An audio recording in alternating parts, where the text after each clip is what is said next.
No Kapiteni Ssempijja okusinziira ku kyetumanyi amaze ennaku ezisukka mu 10 nga tali ku mulimu.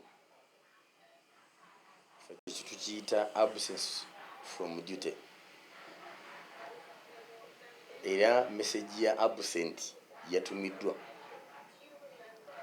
Message ya absent bwetumibwa mu kinnamagye oteekebwako galubindi zonna, tutandika okulondoola before ki by'oyinza okusangibwamu. Naye ng'ekyo tunakikola kati tutuma abasobola okutuukirira abatuukirira gy'ova oba olwo tukusuubira okubeera bakutegeeze bwe zinaaba ennaku 23 ng'olwo tumubala awe without official leave, what you hear AWOL. Kati awo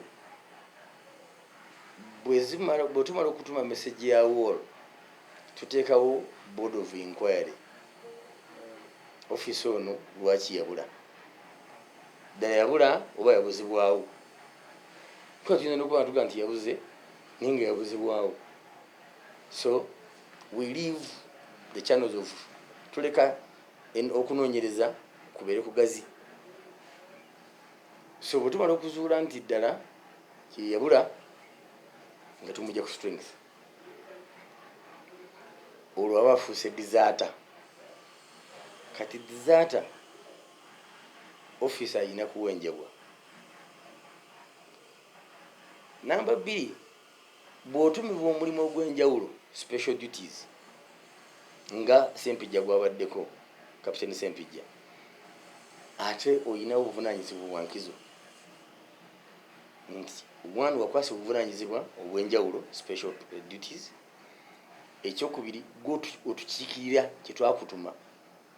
So obuvunaanyizibwa obwo obusuddewo either bulagajjavu oba bulabe.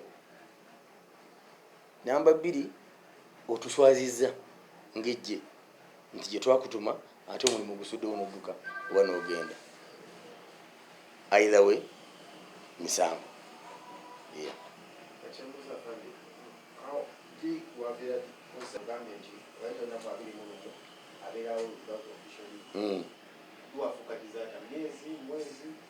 Mwezi ate mwezi ogwo kati 21 tukuddikiriza AWOL, board of inquiry eteekebwawo after those 21 days.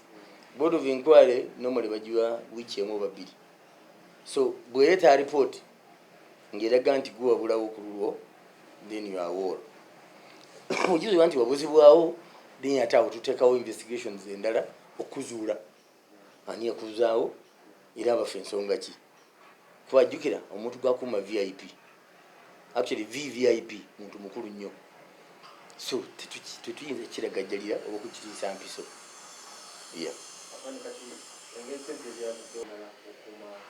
Olidde waliwo kapiteni yeripotinze mu magye tebeera vacuum, tebeera bbanga. Ekisooka kwobula akuddiira atakinga position okutuusa bateekawo omulala. So tetulekawo vacuum naddala ku mirimu ng'egyo egitali mitene. Ffe investigation tuyinza n'okuvaako ga resources ziba deployed okunoonya, tuyinza n'ozirekera si omuntu waliwo ebbanga lye bakiwa aba investigators simanyi batwala ne bakuleka naye osigala oli wanted. Kolizuulibwa nkujjukize Kasimu Ouma omukulu w'ebikonde yali teyadesert, wayitawo ebbanga lyenkanawa yalina kudda n'asaba ekisonyiwo n'asonyiibwa n'alyoka abeera free, otherwise twali tumusiba. Gamba Lungereza kubanga ne Russia Luzungu. What do you speak about his game? There's racing and then what is your love about him and his experience of take us with you? Captain Ssempijja is deemed to have disappeared about 10 days or more ago. from his duty station. Now, for us as UPDF, for now, we are counting him absent from duty. After 21 days of his disappearance, he will be declared away without official leave.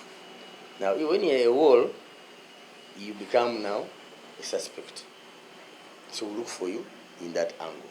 For now, we look with open saying maybe, no, we give you what you call benefit of doubt. Maybe you come back, there's an issue that has taken you away. Now, after 21 days, we declare you a wall and we institute a board of inquiry. What happened to this officer? Did he actually disappear on his own? Did he run away? Or he was kidnapped? That's number one. Two, if it is found that you went on your own, what was the cause? Was it to do with the workstation or family issues? Or are you actually a security threat to the principal you are protecting? Because Captain Sempija was on special duties, protecting a VVIP. So, why did you disappear? Could there be reasons that would endanger the principal? And if so, we must get you to get to the bottom of the case. Now, if after some days the investigators find you are not a threat and they have not gotten you, they move to do the resources, but you remain a wanted person.